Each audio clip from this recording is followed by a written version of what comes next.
Johnny Max in the house. We'll take a look at an interesting perspective on this story that is just unbelievable. John McMullen, by the way, covered the NBA for a long, long time. He, of course, now covers the NFL, and he has done that for a long, long time.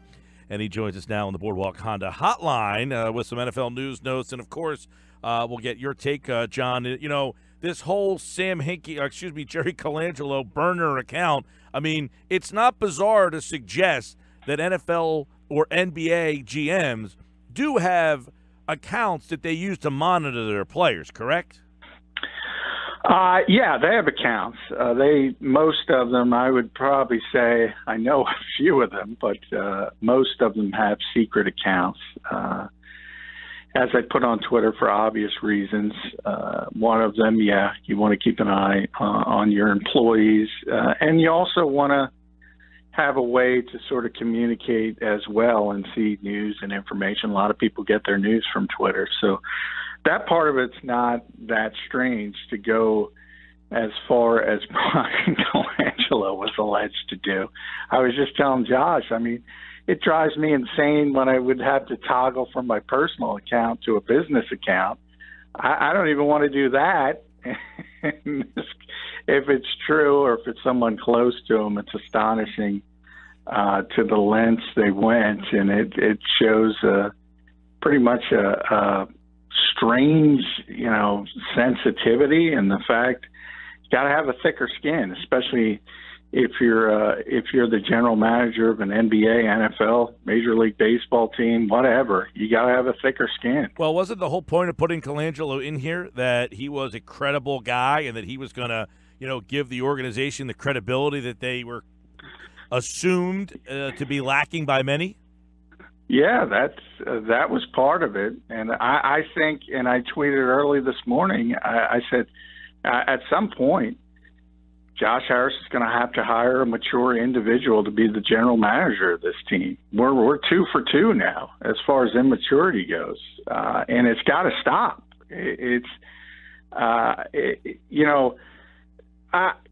I'm trying to figure out the thought process behind Bryan Colangelo and the fact that, why would you do this? Because it's easy to sort of cultivate media members and text them information and shape the narrative that way. So I'm not sure what he was trying to accomplish other than it's a guy who has rabbit ears. Or obvious insecurities about, well, I mean, you would say, what's the thought process? If that's what you're thinking out loud, I'll try to answer from my perspective, John, is here's a guy who has not gotten what he believes is just due for the success of this franchise. Yeah, I mean, it certainly seems like there's a lot of insecurity there. As I mentioned, there's rabbit ears, there's concern over the group of people that lionize his predecessor. It's like, who cares? I mean, it's your job. I mean, you're the one in control. That's fodder for, fans and things of that nature. And you gotta be above that if you're an executive of a sports team. And that's any executive. And I would often say, you and I have process. We constantly talk about the process going back and forth. I will argue to this day that the only reason Sam Hinkie is not employed in the NBA is because of that manifesto, and how he sort of embraced being the martyr. So that's when I say the Sixers are 2 for 2. You gotta stop hiring these thin-skinned people now.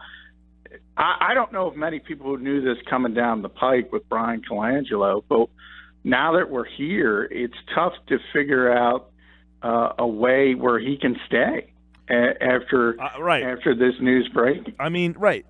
Is there any scenario that he could stay? I mean, let's say Howie Roseman did this, and they found out that Howie Roseman was tweeting,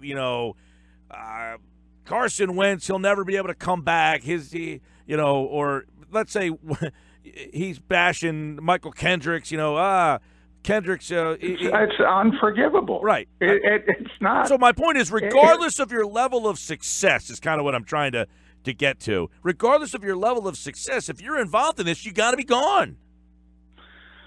No, and see, that's the strange part of it from my perspective.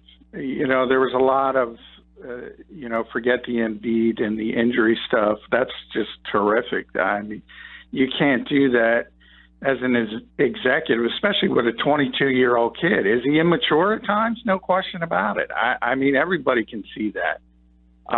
But as I said, you got to be above it. Some of the Okafor trade tweets, it's like, and some of the trades that were turned down because he couldn't pass a physical.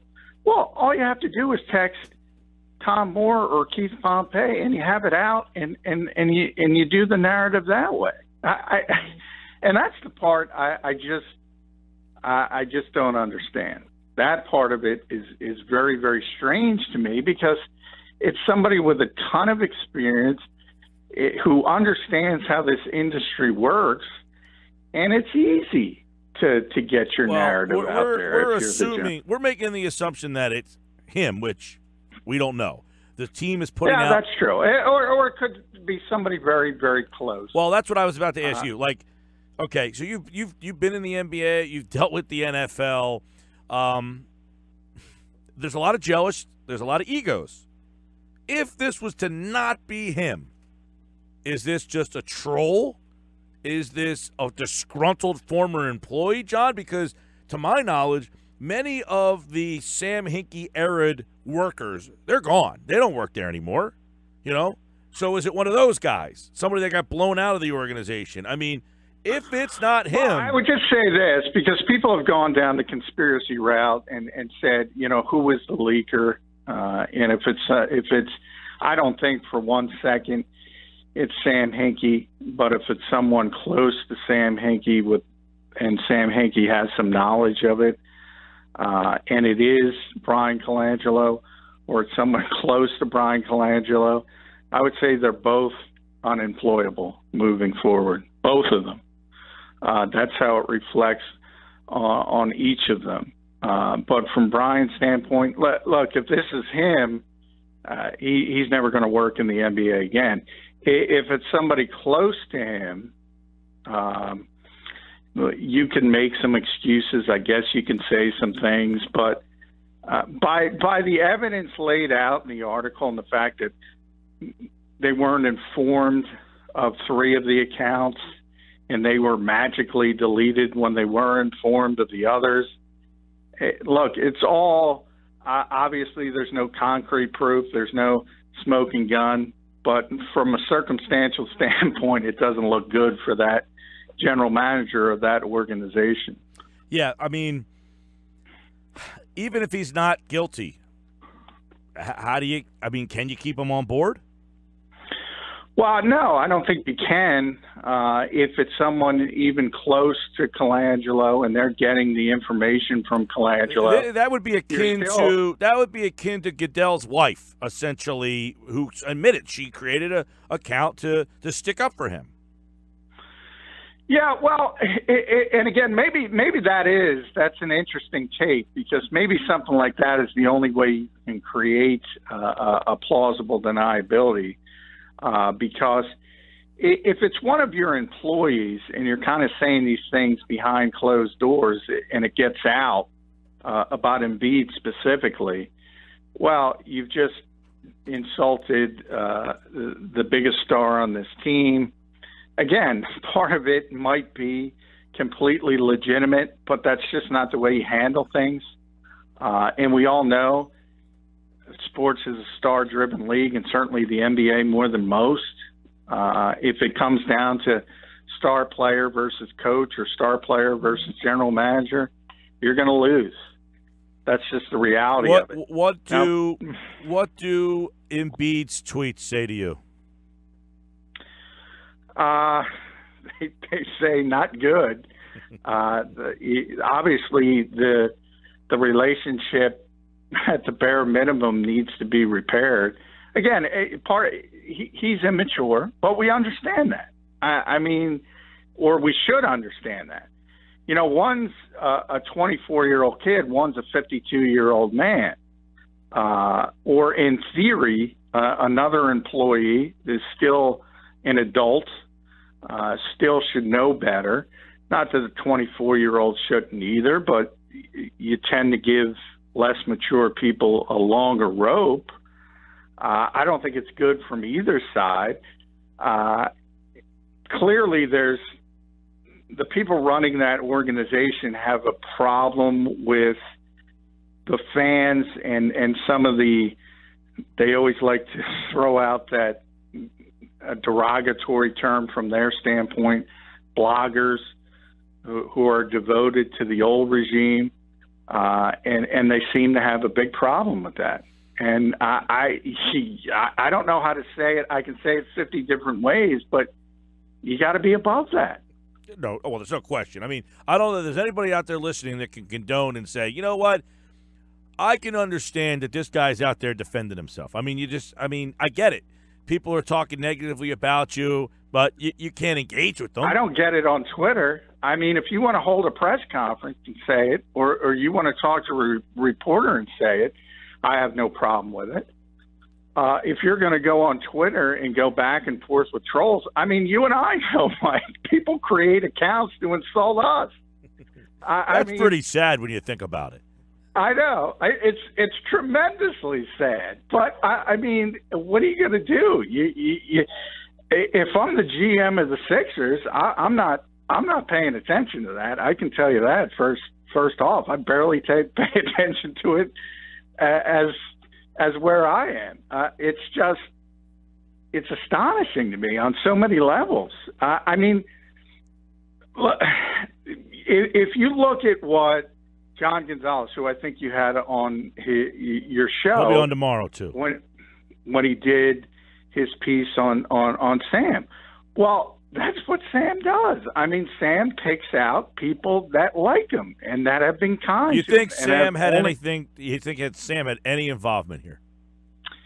I don't think he did personally. If it comes out that somebody who used to work for him had something to do with it, it wouldn't surprise me. If somebody who was a big fan of his had something to do with it, it wouldn't surprise me. But it would surprise me if he was involved, because he's trying to get a job, and that's not the way to get a job in this league. What's the job? I mean, he just got hired by the Broncos, right? No, he was brought in for a consultancy on analytics, but no, he's not a part of the organization. Okay. If Colangelo is going to deny this, right, and they can't find anything out, and the team does an investigation, and they can't find anything, and that's with anything. If a player in the NFL does something and the team does an investigation and they can't find anything, do the Sixers have cause to say, you know what, sorry, this is too much, we still got to let you go? Well, the problem is I think the circumstantial evidence is overwhelming. So I think there's already evidence out there, including the last two and the recovery phone number given on I think 3 of the accounts, which are numbers known to many, many reporters. I just don't see that happening. So it's tough for me to say. If that's just a coincidence, that's a heck of a coincidence. And, yeah, I mean, anybody who's not guilty of something, you should find a way to move forward. You would have to lay out the evidence and say, this is the reason why. And then they should be able to move forward. But I can't in a million years think that kind of coincidence is going to turn up.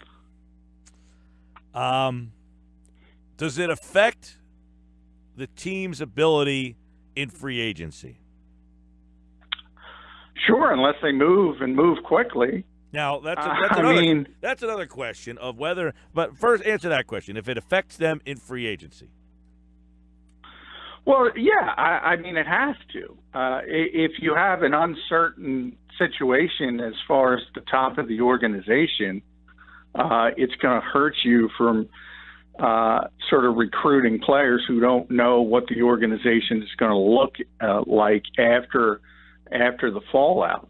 So, yeah, it certainly affects you, and I think they have to move very, very quickly, especially if they want to be relevant with the top names that we all know and we all understand. You don't want to come across dysfunctional when you're trying to recruit names like that.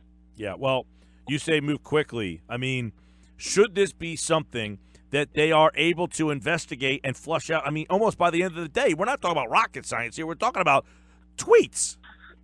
Yeah, well, exactly. And there's IP addresses, and it's a pretty easy investigation, and it shouldn't take long. Is there any First Amendment rights here that, I don't have to show you my you know what I'm saying? Like, he didn't do anything illegal. No, he certainly didn't do anything illegal, but from the business standpoint, he's given away trade information or someone very close to him that was getting information, or it seems that way. So that's certainly a fireable offense. And the bottom line is, I mean, general managers, coaches in any sport get fired for many reasons. Performance, off the court, off the field issues. I mean, you just saw a coach who won 59 games because he lost in the playoffs in a lopsided fashion, get fired. There's no issue. I mean, Josh Harris could wake up tomorrow and get in a fight with Bryan Colangelo over something innocuous and fire him. That's his right. So, I don't think there's any issues from that standpoint.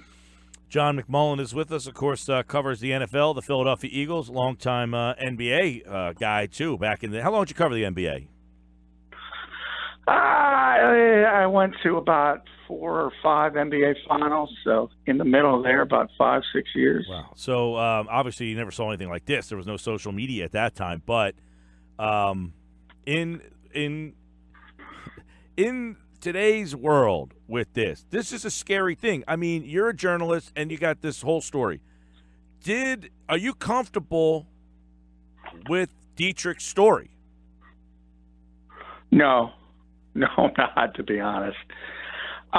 Look, I know, and he went, he's another hinky guy, and he bent over backwards to point out that he thought that somebody might be catfishing him, and right. Like, did he do enough digging for you to feel comfortable that they published this story?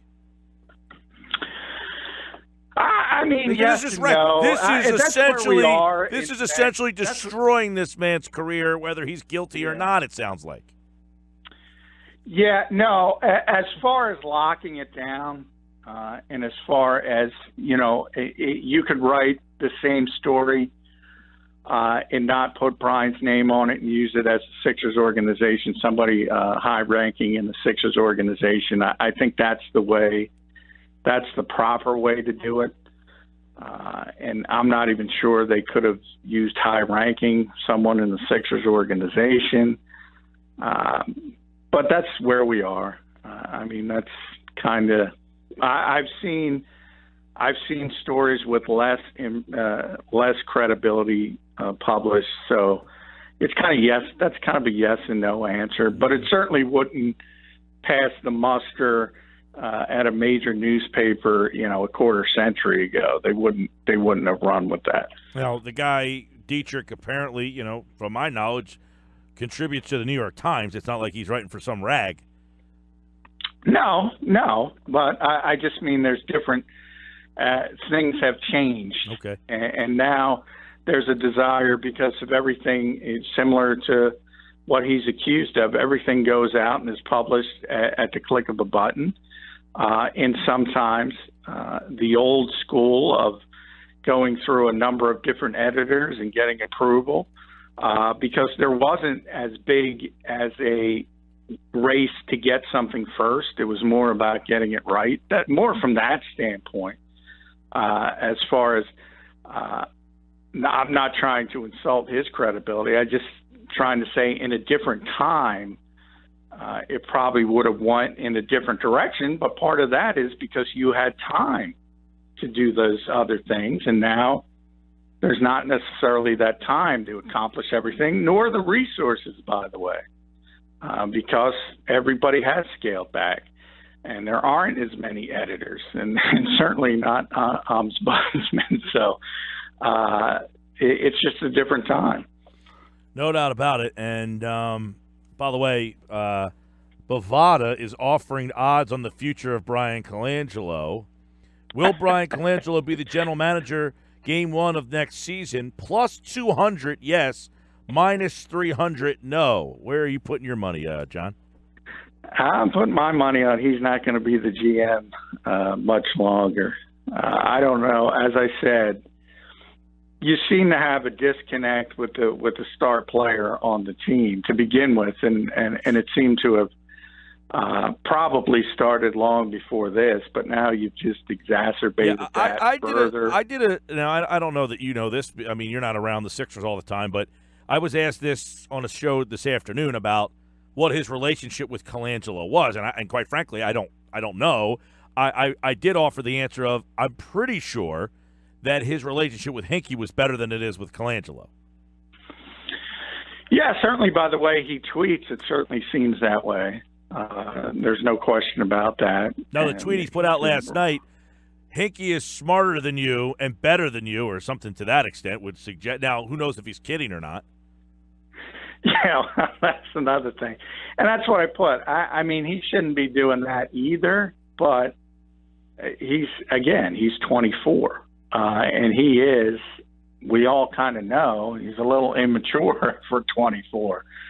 But the other guy's 52. And why is he, or why is he, again, if he's doing it himself, why is he giving out that information on Joel's injuries or giving it to one of the people in the organization and couching it in that direction? Look, you can be frustrated. I don't know of any general manager in any sport, certainly in the NFL, where injuries are a much bigger thing, that hasn't questioned a player in an injury and whether they could go a little bit faster. But you keep that stuff in-house. You don't show your frustration in public. And, hey, maybe it is somebody who's setting him up, and I hope for Bryan's case that is the case. But yeah, even if he is set up, though, it's probably come too far to help him. Exactly. It just looks terrible, and for an organization that, again, people had labeled as a laughingstock for so long and thought had turned the corner, and magically they're a laughingstock. Here's a question, though. At some point, are the Sixers a laughingstock, or is this embarrassing to Colangelo? Well, I think it's embarrassing to Colangelo, certainly from an individual standpoint, but it's embarrassing for the organization as well, because by proxy, if you read the story, and you see what happened when sort of the Ringer kind of set them up by giving them knowledge that they had of 2 accounts but held back the other 3. Did he luck out that fellow 1, 2, 3, 4, 5, 6, 7 was actually his? Well, arguably, he lucked out if the 4 weren't. But the point is, yeah, the writer lucked out. But certainly if you look at, he did not tell Colangelo. He told a member of the Sixers organization, which unfortunately we have to believe is part of the PR department. And you're good friends with Dave Schaller, and Dave's a good guy. I don't know if it was Dave or one of his lieutenants. However, that's the organization. And clearly they want, with the information, to Colangelo or somebody close to him. And then you have the repercussions of that. So it does affect the whole organization. It's obviously worse on an individual level for Colangelo, but the entire organization comes off looking bad. John McMullen, anything happened at OTAs today? Nothing like this, except Howie, somewhere up on the second floor of the NovaCare complex, kicking his feet up and saying, "Hey, this stuff is easy. Why can't you do it like me?" Unbelievable. All right, but pal. Think about, hey, Mike, real quick before I go, think about all the criticism Howie Roseman received his first go-round as the general manager of this team. It's not that's the part of it that's so strange to me, because Colangelo's done this for so long. He understands he's going to get ripped to shreds by a certain group. It's just bizarre to me that the rabbit ears are that big John, at this stage of the game. This is a story that you'll love. I mean, you've written a story once. GM gets pushed to the broom closet. Other guy comes in, gets fired, and other GM comes back and takes the team to the Super Bowl. Sam Hinkie's going to take this team to the NBA Finals, right? I do not think. Remember, there's a difference there, and the difference there is Howie never left the building. Howie was good personal friends with Jeffrey Lurie, the owner. Well, aren't Harris and Hinkie close though? Well, I don't know personally. Right. I don't think Josh holds grudges, but as I said, there's a reason Sam Hinkie. A lot of people like Sam Hinkie. You know that, Mike. A lot of people like him, but he hasn't gotten another job. And the reason why is because he embraced, with that manifesto and his behavior afterwards, he embraced being that sort of martyr. And other owners are looking at that. And let's be honest, if you're a coach or a GM, what do they say? Even Doug Peterson says it all the time. You're hired to be fired. Eventually, you're going to be fired. Yeah. That's just the reality of professional sports. Very rarely does somebody leave on their own accord. And the last thing an owner wants is being portrayed the way the Sixers were portrayed by a certain group because of the way Sam acted. And he understands that, by the way. He's trying to change that perception now. John McMullen appeared via the Boardwalk on the Hotline. Thanks, pal. Thank you, Mike.